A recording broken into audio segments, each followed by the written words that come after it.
So the introduction, okay?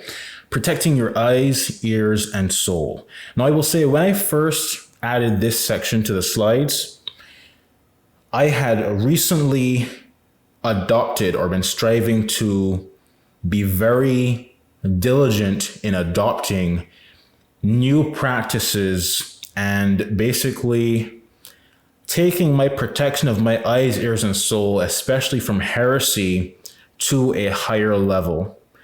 As I speak to you today on May 13th, 2025, almost a year later, or even more than a year later, because this may have been added in 2023,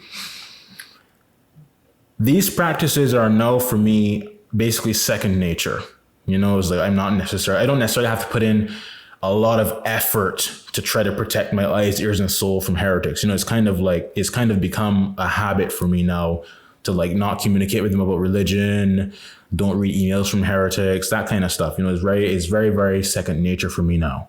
So that is, of course, going to have, basically what I'm saying is, since for me, this is now second nature as opposed to a new practice or a new higher level of a certain practice I'm trying to adopt, my delivery of these slides will be different than it would have been when I was first beginning to implement this more stringent way of life, right? So, protecting the eyes, ears, and soul. The Apostle St. Paul, Titus 3:10-11. As I mentioned before, the reason why I feel it is important to cover this subject is because I have seen, both in my own life at one point and in the lives of others who I've spoken to or interacted with and stuff like that, I've seen a lack of the understanding of how dangerous it is to interact with heretics, especially regarding religious matters. There are too many people who call themselves traditional Catholics and all this kind of stuff, and then say they're friends with a Protestant and they discuss the Bible or talk to this person about religion and stuff. And I'm like, are you insane? Are you insane? And the sad thing is that, of course, there may be cases where God calls someone to do that, right? To speak to a certain heretic and that kind of stuff. But generally speaking, frequently speaking to a heretic about religion is almost certainly going to weaken your faith, weaken your zeal, weaken your confidence in the church, all that kind of stuff. And you may not even notice it, because if you are used to being kind of lukewarm, you may have no idea what it would feel like to have a zealous and fervent faith because you have not experienced it. And I would say that is, of course, extremely important. Not enough people understand it. And a lot of people have, as I mentioned before, that presumption whereby you believe that you can't apostatize. You believe that you can't become a heretic. You believe that you can't lose the Catholic faith. Nonsense. Anyone can lose the Catholic faith. If God allowed me to, I could become a complete heretic, right? You have to understand that. Your faith is not due to your power. You don't have some guarantee from God. God hasn't, unless God has literally divinely revealed something to you, you have no guarantee from God that you're going to remain a Catholic, right? You could also fall away and go to hell. So with that knowledge, you should understand how valuable the Catholic faith is, how important it is, how rare it is to have it, and how much you need to value it and avoid things that can jeopardize it. And one of the main things that jeopardizes you maintaining the Catholic faith is frequently interacting with heretics and pagans and all that kind of nonsense, especially regarding religious matters, okay? If you're just talking about the news or talking about basketball, of course, there's not really going to be the same level of danger there as far as, religion is concerned. But if you're discussing the Bible with heretics, discussing church history with heretics and all that kind of stuff, hearing them say stuff like, oh, how do you know that that's true or whatever, all that kind of stuff, those filthy words plant the demonic seeds in your soul that you may not even notice at first, right? Me personally, all I want is to believe the truth and be left in peace with the truth. I don't want any heretics in my ears. I don't want pagans telling me nonsense. None of that. I just want to believe the truth, live the truth, have the truth, be left alone with the truth. Let's continue. So the Apostle St. Paul, Titus 3:10-11. A man that is a heretic, after the first and second admonition, avoid, knowing that he, that is such an one, is subverted and sinneth, being condemned by his own judgment. Avoid heretics, okay? Especially regarding religious matters. It is dangerous. It is dangerous. Second point, or second quote, the Apostle St. Paul once again, Galatians 1:8-9. Though we or an angel from heaven preach a gospel to you, besides that which we have preached to you, let him be anathema. As we said before, so now I say again, if anyone preach to you a gospel besides that which you have received, let him be anathema, let him be condemned, let him be cut off from the church, let him be cut off, cast away from you, right? He says, even if we, the apostles, even if we were to teach you a different gospel, cast us aside and condemn us. Because why would St. Paul say this? He's aware, as all Catholics should be aware, just because he believes the truth right now doesn't mean he's going to persevere in the truth. Unless God divinely reveals to you that you will persevere in the Catholic faith unto your death, you don't know you're going to persevere. So the same thing he just said applies to me. If I say a year from now were to tell you, oh, the Catholic faith is not the true faith or that kind of stuff, anathematize me and condemn me and have nothing to do with me because I would be a heretic, right? Just like how St. Paul said, he understood you're not guaranteed to maintain the true faith unless God divinely reveals that to you. We can all lose the Catholic faith. No one's impervious to losing the Catholic faith. Unless, of course, as I said, God divinely reveals that to you.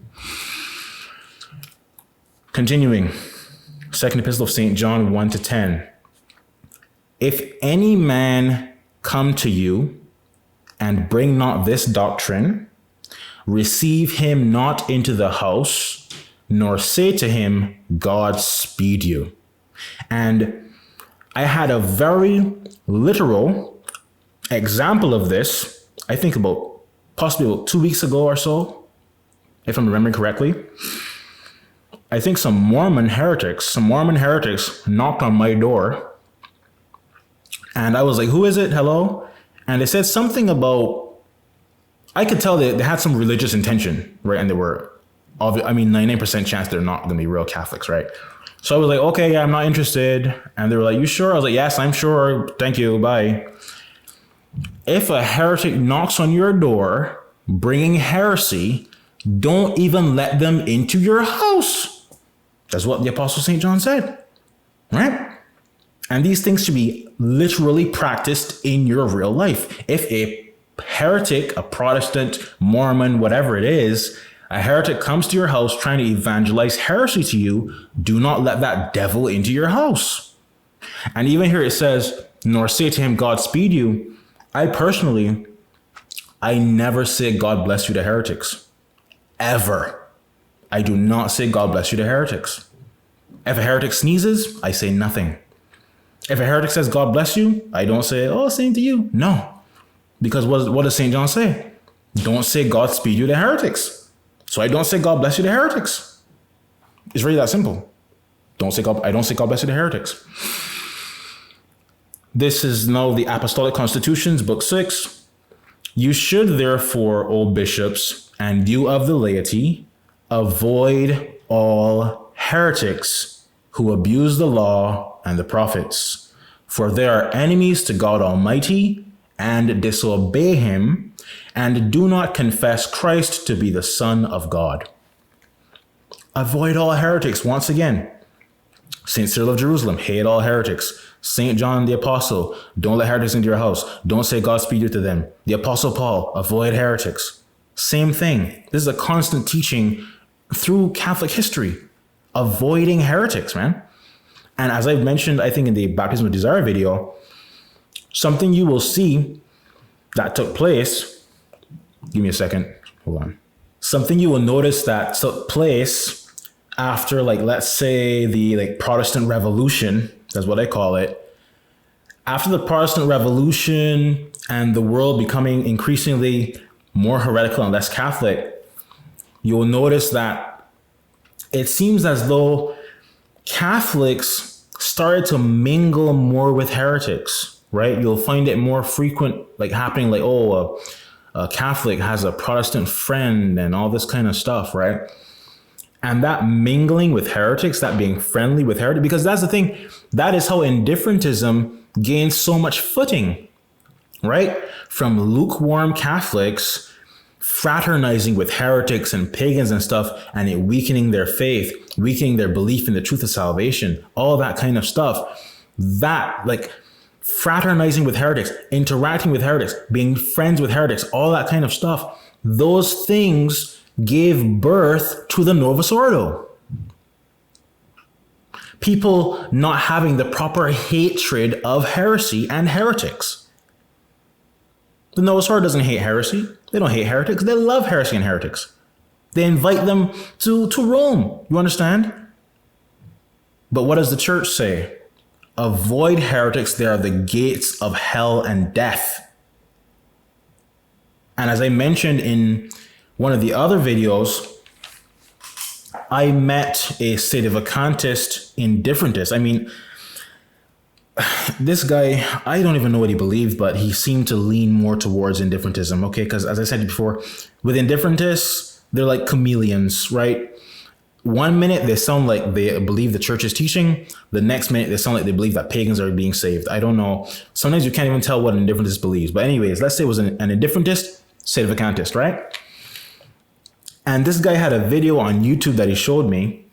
And when he ended the video, he said, yeah, and it was a video about, like, you know, houses and buying land and stuff like that. And at the end of the video, he said, oh, you know, and God bless everybody. God bless you. Thanks for watching, or something along those lines. And from the moment he said that, from the moment he said God bless you and all that stuff, not knowing what kind of heretic is watching this video, what kind of pagan is watching this video, I was like, yeah, he's an indifferentist. Yeah. From the moment he said God bless you to just this general audience, I was like, yeah, there's no way he's a real Catholic. I just knew from then that his faith wasn't strong. I knew it. And it proved to be true. I was like, yeah, something's wrong with this guy. I immediately, from the moment God bless you left his lips and he was addressing this general audience of, you don't know who are you saying God bless you to all these pagans and heretics and all this stuff. From the moment he said that, I was like, yeah, this guy doesn't have a strong faith, man. I just knew it right there. He doesn't have strong faith, doesn't have strong zeal. I immediately recognized that. I do not say God bless you to heretics. I do not say it. Saint Cyril of Jerusalem, hate all heretics. That's all that needs to be said. Hate all heretics, okay? But he does go into more detail in lecture 16, catechetical lecture 16 on the Holy Spirit. It says, let us hate them who are worthy of hatred. Let us turn away from them from whom God turns away. Let us also ourselves say unto God with all boldness concerning all heretics, do not I hate them, O Lord, that hate you? And am I not grieved with your enemies? For there is also an enmity which is right, according as it is written, I will put enmity between you and her seed. Genesis 3:15. I will put enmity between you and her seed. For friendship with the serpent works enmity with God and death. Hate all heretics. They're not your friends. You shouldn't be just, fraternizing with heretics, all that kind of stuff. I could not believe my ears about 2 years ago when I knew this guy, a sedevacantist, who at least claimed to believe the truth of salvation after, like, it was clear to explain to him and stuff like that for sure. Although, you see, once again, his faith was not really strong enough either, because 1 minute, he would, say that he agrees with the church's teaching on salvation and baptism of desire, all this kind of stuff. Then the next minute, he'd say he doesn't even know what baptism of desire is.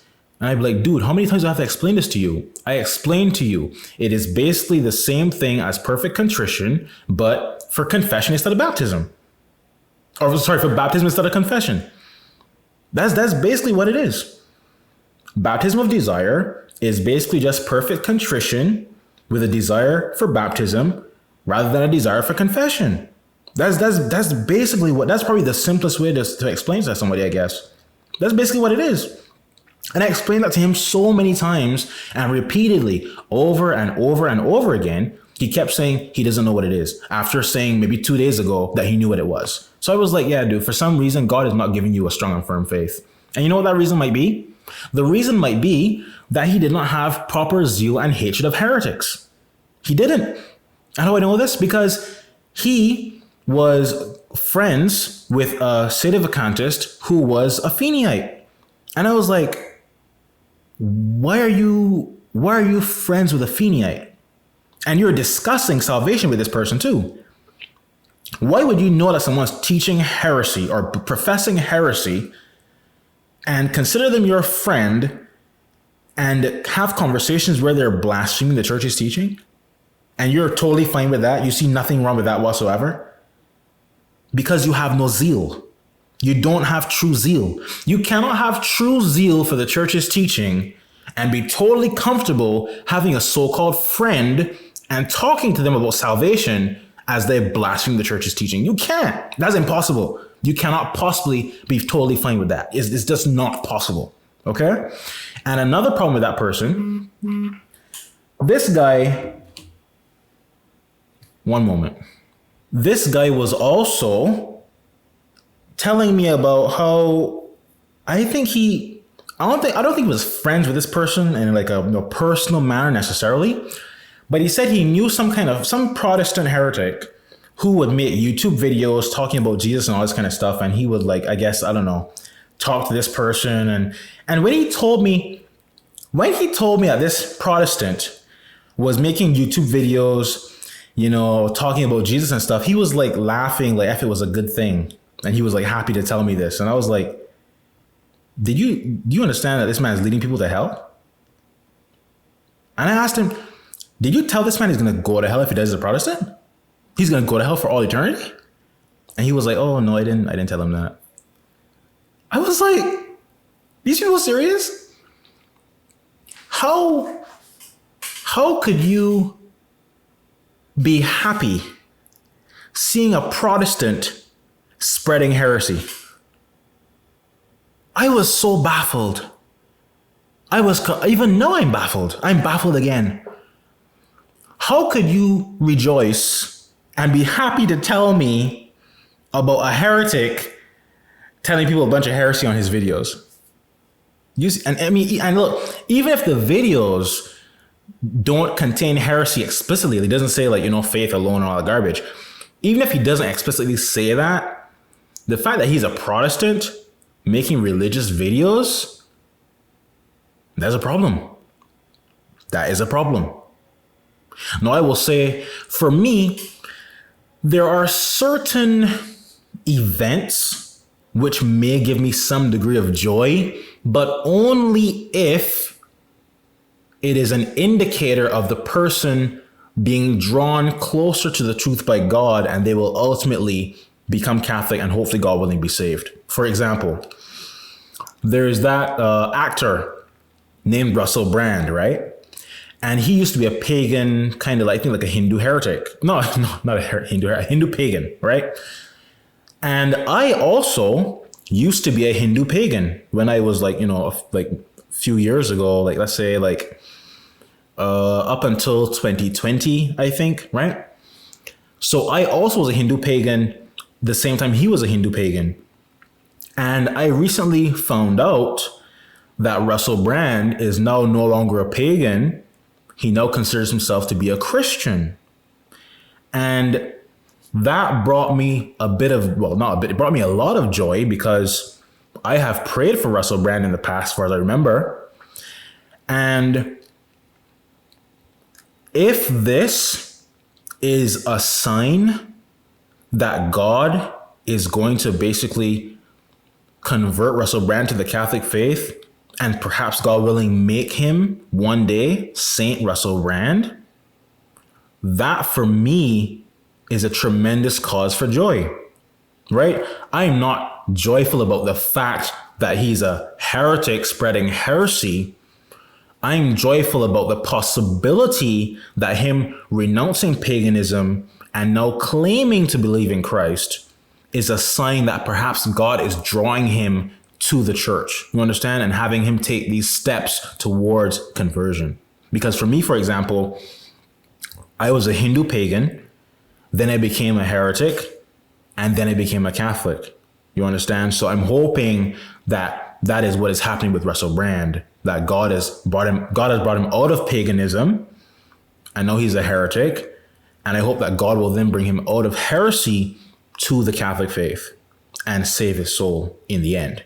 You understand? So for me, that is the only way that I could find any joy in someone being a heretic or becoming a heretic. If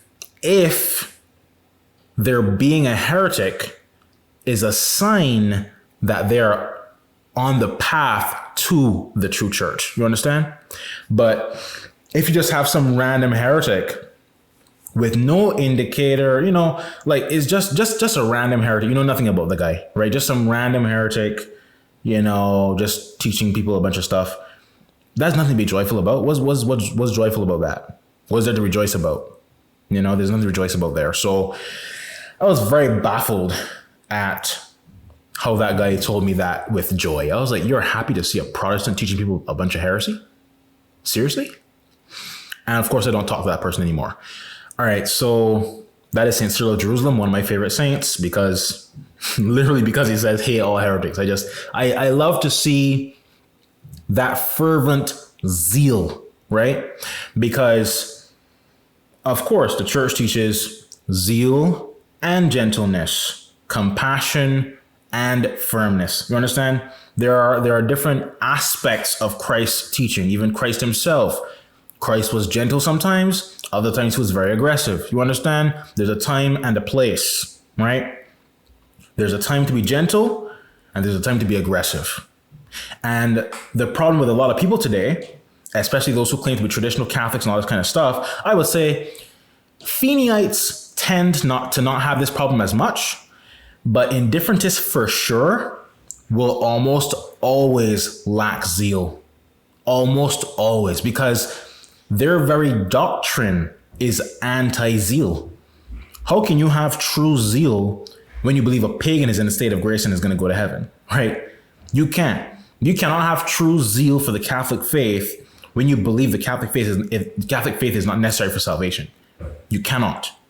It is not possible. Feeneites tend to demonstrate a higher level of zeal because, although they're wrong about baptism, they are correct about the necessity of the Catholic faith, right? And they understand that pagans, Protestants, all these people, Jews, whoever, Muslims, all that stuff, they're all going to hell for all eternity unless they convert. They understand that. And that understanding and being firmly rooted in that understanding is something that fosters great zeal. You understand? It fosters great zeal because it fosters a greater hatred of heresy. So that is one good quality, I would say, that Feeneites often have. A zeal in the belief that the Catholic faith is necessary for salvation. And indifferentists almost always, if not always, lack that. Let's continue. So this is me kind of detailing the practices that I personally started to employ either a year ago or over a year ago to protect my eyes, ears, and soul. 1, I have begun to implement a personal practice of not reading comments. The reason for this is to more frequently avoid the danger of reading filthy comments left by heretics. The tongues of heretics are the gates of hell, and their words are seldom without danger. Okay? And let's continue. Protecting one's Catholic faith from the influence of heretics is a matter of such eternal importance, and sadly, many quote-unquote traditional Catholics have little to no regard for this fact, right?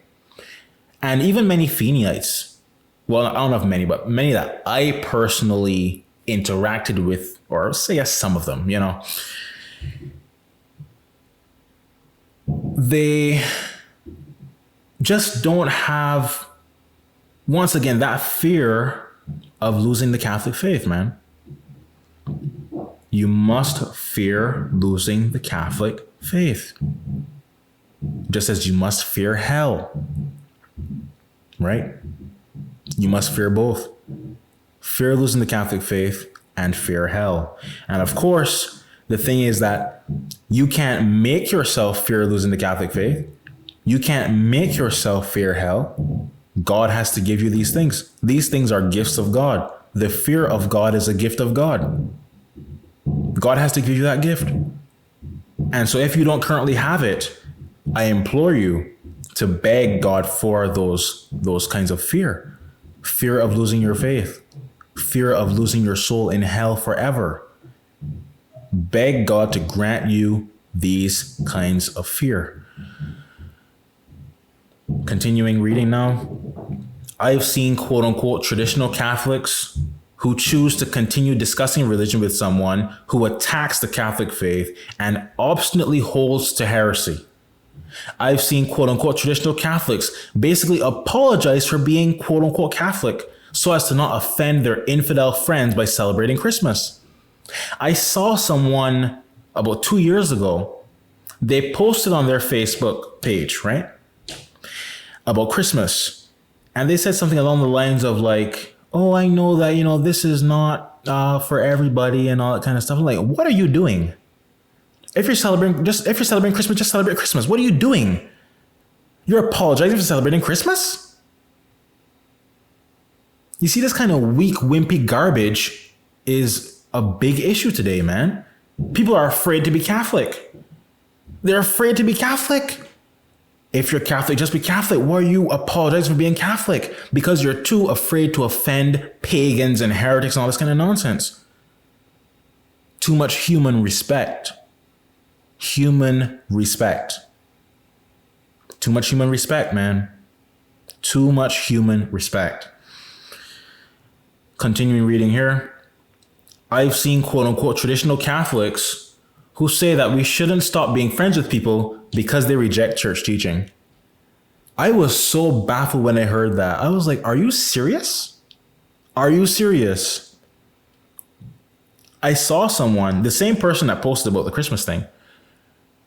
They were saying that you shouldn't stop being friends with someone because they are a Feniite and you believe the truth, or they're an indifferentist and you believe the truth, They were saying that should not be a reason to stop being friends with them.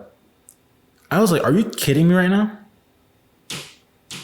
Someone rejecting any truth, any article of Catholic teaching is sufficient reason not to be friends with them. Even one dot. If you reject even the smallest aspect of Catholic teaching, banish them from your life. Banish them. Why would you continue to be friends with that person? Why? Why would that make sense to you? Why would it make sense to you to continue being friends with someone who claims to be Catholic and rejects the church's teaching? Are you serious? I can't believe the nonsense people spew, man. Continuing. All such persons are fools who do not have sufficient concern for their souls. If you value your salvation, strive with earnest to avoid dangerous religious conversation with heretics. Anyone spewing heresy, trying to teach you nonsense, whatever, run. Run. Why would you not run? Why would you sit there and listen to that blasphemy? Why? Why would you do that? Continuing. If that heretic says one word which destroys your faith or causes you to doubt and you die in that state, you will burn in hell with that heretic forever. Forever. You understand this? Forever, my guy. If that heretic says one word that causes you to lose your faith and you die like that, you will burn with that heretic for all eternity. This is no joke, my guy. People are afraid to stop talking to their family and all this kind of stuff. If your earthly family is a proximate danger to your faith, abandon them.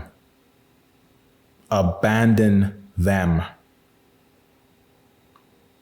Abandon them. For me personally, the only earthly family member that I still communicate with in any capacity is my earthly mother, because she does not try to discourage me from being Catholic or anything like that. And in fact, basically encourages me to be Catholic and stuff like that. But my earthly father tried to persuade me to not be Catholic, tried to discourage me from being zealous and all that kind of stuff. So what did I do? I no longer talk to him at all in any capacity. In any capacity. That's like 5 years ago, almost 5 years ago. I have not said a word to that person unless it was via proxy. Like he would say something, my earthly mother's like, oh, he said this. And I'd be like, tell him this or whatever. But I have no direct communication with any of my earthly family members except my earthly mother. None of them. Why? Because they're all blasphemous heretics who hate God. All of them. Do not be afraid to abandon your earthly family if they're a danger to your salvation, my guy. This is not a joke.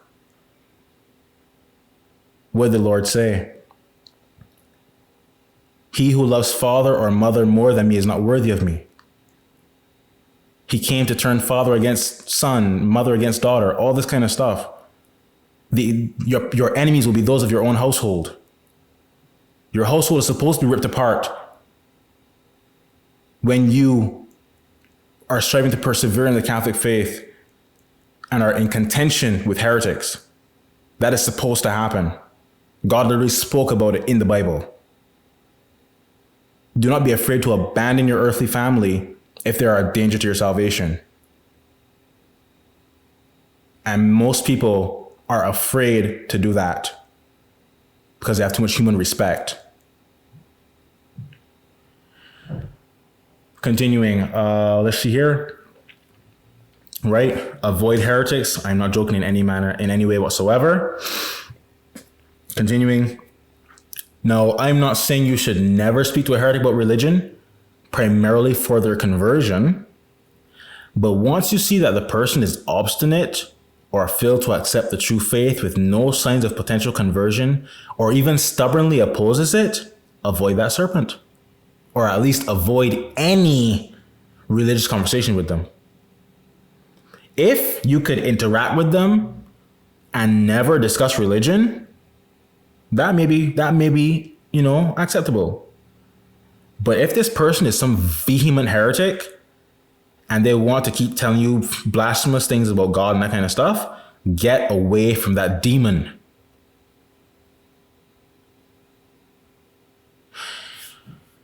Continuing. If you have quote unquote heretic friends, this is the most baffling thing to me. Like from late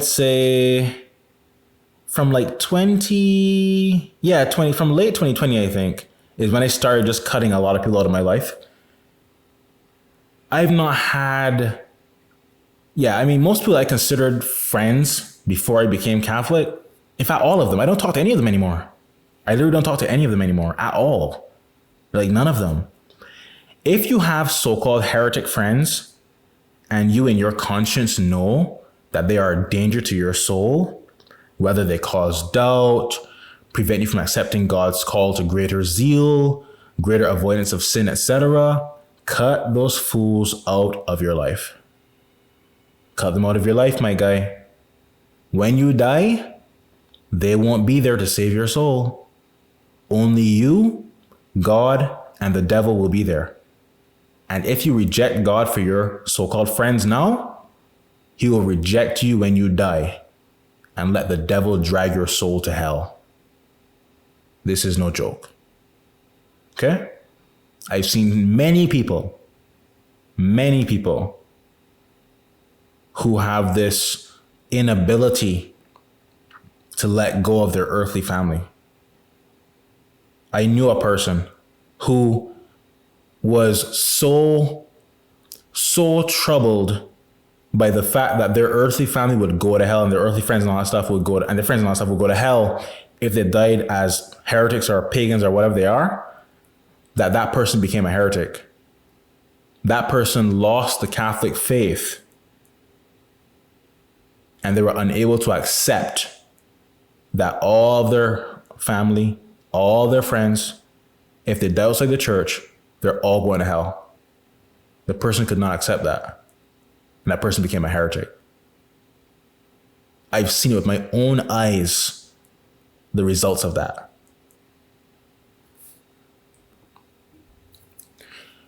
Now, continuing, this is not a perfect science, but you must faithfully obey the promptings of your conscience, your guardian angel, and the Holy Spirit regarding how to interact with non-Catholics, right? Because how you should live your life regarding evangelism or religious conversations or trying to bring about someone's conversion, all that kind of stuff, it is not a one size fits all, okay? God doesn't have every soul live their life in the exact same way, right? Some people live like hermits in the mountains. Some people live like a monk in a monastery. Some people are, husbands and wives. Some people are popes and priests and bishops. You know what I'm saying? So God doesn't call every soul to live the exact same way, okay? But you must personally pay great attention to how God prompts you to protect your soul. Some non-Catholics may be quite friendly to the Catholic faith or even encourage you to pursue your salvation. Others may be true serpents who try to persuade you to go to hell with them. Each person and situation is different. If you are in a difficult situation, ask God and the Virgin Mary to guide you as to what to do. Even if you had to go live in the desert because that was God's will and the only way to save your soul, then you'd have to go live in the desert. There is nothing too extreme you can do to save your soul for all eternity. There is nothing too extreme you can do. I personally usually place quite heavy restrictions on how pestilent heretics can or cannot communicate with me, which I'll explain a bit on the next slide. Note, the reason why I have not turned off comments on YouTube is so that if YouTube's algorithm sees that the video has engagement, it is more likely to reach more people and that kind of stuff. Continuing, what I have found to be a pretty charitable and much safer way to avoid heretics is to provide them the information you think they need for their salvation and conversion, and inform them that you will not be reading any of their texts nor answering any of their calls. The only way they can contact you is by sending an email with a subject line clearly indicating that whatever requirements you have placed upon them have been fulfilled. For example, you could tell a heretic, I will not be speaking to you further until one day, God willing, you become Catholic. The only way we can speak again is if you send me an email with a subject line clearly stating that you are now Catholic. Any other email will be ignored. And of course, you then block their number so they can't text you and that kind of stuff, right? The reason email works much better than text or online chat is because there is a subject line, which can be used to indicate what the message is about. With text and chat, there is no such safety net, okay? Now, some people are so wicked and pestilent, godless liars that they may send you an email with a false subject line in an attempt to get you to read their filth. I had this happen to me. Therefore, even if you receive what seems like a good subject line, do not let your guard down yet. Look at the first few words of the email very carefully and tread with great caution. If you see anything which may be the beginning letters or words of anything bad or destructive to your faith, do not read the rest of the email and ignore that person. Getting to heaven requires great personal inconvenience, and most people are not willing to inconvenience themselves for God, and so that is why most people go to hell. Do not go to hell with them. And I would say this: if you give someone kind of, requirements like what I outlined just now, and they violate them by sending you like a fake subject line or that kind of stuff like that, it is your call, but I personally would probably block that person. So they would literally have no way of contacting me anymore, unless they made like a fake email or something, of course, right? But I would probably block that person at that point. Just as a note. Like, if the person is so untrustworthy and so wicked that you can't even trust them to send an honest subject line, get that devil out of your life. Here is a relevant quote from Father Michael Muller, my favorite Catholic theologian. Those who are separated from the Church of Christ well know that she constantly professes as an article of her creed that without the true faith and out of her communion, there is no salvation. When, therefore, they see the members of that church talking doubtfully on this point, seeming to question the truth of the doctrine, and even alleging pretexts and excuses to explain it away, what can they think? What effect must this have upon their minds? Must it not tend to extinguish any desire of inquiring after the truth which God may have given them, and to shut their hearts against any such good thought? Self-love never fails eagerly to lay hold of everything that favors its wishes. And if once they find this truth called in question, even by those who profess to believe it, they will consider it as a mere school dispute and think no more about the matter. This way of thinking and speaking naturally tends to extinguish all zeal for the salvation of souls in the hearts of those who adopt it, the indifferentists, right? For whilst they persuade themselves that there's a possibility of salvation for those who die in a false faith and out of the Church of Christ, self-love will easily incline them not to give themselves any trouble about their conversion. Nay, it has sometimes even gone so far as to make some think it more advisable not to endeavor to undeceive them. Let me see, hold on. Also adopted. False faith. Okay, yeah, continuing. Let's see here. It has sometimes even gone so far as to make some think it more advisable not to endeavor to undeceive them, lest it should change their present excusable ignorance, as they call it, into a culpable obstinacy, not reflecting that by their pious and zealous endeavors, they may be brought to the knowledge of the truth and save their souls, whereas through their uncharitable neglect, they may be deprived of so great a happiness. Okay? Woe to the world indeed if the first preachers of Christianity had been of such unchristian sentiments. It is no less prejudicial to the members of the church themselves to embrace such ways of thinking, for it cannot fail to cool their zeal and esteem for religion, to make them more careless of preserving their faith, ready for worldly motives to expose it to danger, and in time of temptation to forsake it entirely. In fact, if a man be thoroughly persuaded of the truth of his holy religion and of the necessity of being a member of the Church of Christ, how is it possible he should ever expose himself to any occasion of losing so great a treasure, or for any worldly fear or favor to abandon it? That's what I was saying earlier. If you have a fervent and true and solid understanding of the necessity of the Catholic faith and the importance of keeping it, the danger of losing it, you will avoid heretics, my guy. And those who don't have that understanding are friends with heretics. Okay? And I'm trying to think here, in the beginning here, when he said, those who are separated, let's see here. This way of thinking and speaking naturally tends to extinguish all zeal for the salvation of souls in the hearts of those who adopt it. For once to persuade themselves of the possibility of salvation. Let's see. Okay, continuing. It is no less prejudicial to the members of the church, to the members of the church themselves, to embrace such ways of thinking. I read some of this already, right? Yeah, in fact, if a man be thoroughly persuaded of the truth of his holy religion, of his holy religion and of the necessity of being a member of the Church of Christ, how is it possible he should ever expose himself to any occasion of losing so great a treasure, or for any worldly fear or favor to abandon it? Since experience shows then that many, for some trifling worldly advantage, do expose themselves to such danger by going to places where they cannot practice their religion, but find every inducement to leave it, or by engaging in employments inconsistent with their duty, expose their children to the same dangerous occasions, this can arise only from a want of a just idea of the importance of their religion. And upon a strict examination, it is always found that some degree or other of the above latitudinarian sentiments is the radical cause. Exactly. If you are okay being friends with heretics, it is pretty much a guarantee you have some kind of lukewarm, weak zeal problem going on. Besides, if a person once begins to hesitate about the importance of his religion, what esteem or regard can he have for the laws, rules, or practices of it?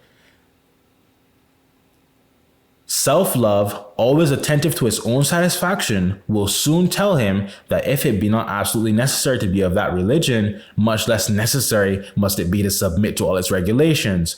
Hence, liberties are taken in practice, the commands of the church are despised, the exercise of devotion are neglected, and a shadow of religion introduced under the show of liberal sentiments, to the destruction of all solid virtue and piety. The Catholic Dogma, Chapter 5, Part 2. Okay? So I agree with everything Father Michael Muller said in that excerpt right there, right? Every single thing. And for those who don't know what self-love is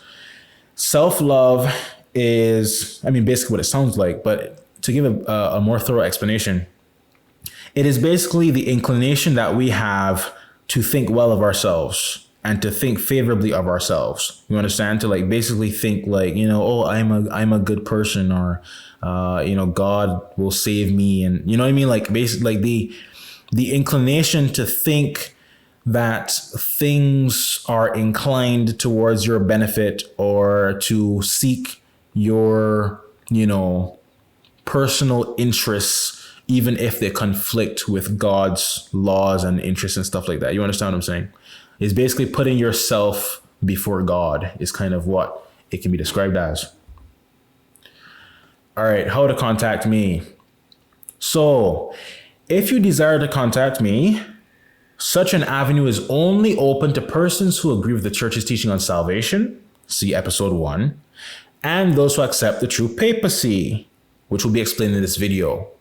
So, if you have watched episode 1 but haven't watched episode 2 yet, I guess basically, look, God willing, once I post this video, I will update the instructions on the website. Okay, so there's that. You must also follow all of the rules laid out on the contact section of the website. I may leave them in a pinned comment on this video also. I may or may not.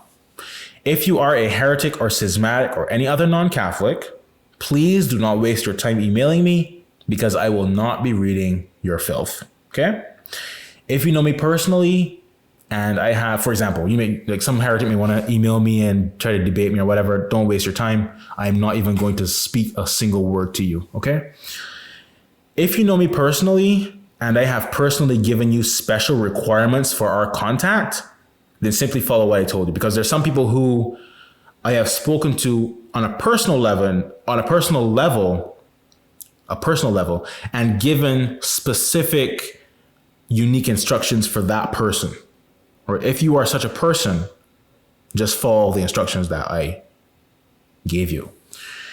The email address for this YouTube channel is the Underground Catholic Podcast @gmail.com. Once again, if you do not accept the church's teaching on salvation and the true papacy, I will not be responding to your email. You must clearly indicate in the subject line that you accept those two things. If you do not, I will ignore your email. Okay? Because there was someone I spoke to, I think in 2023, and I told this person, unless you accept the true papacy, I will not talk to you any further. And this person proceeded to send me several emails not accepting the true papacy.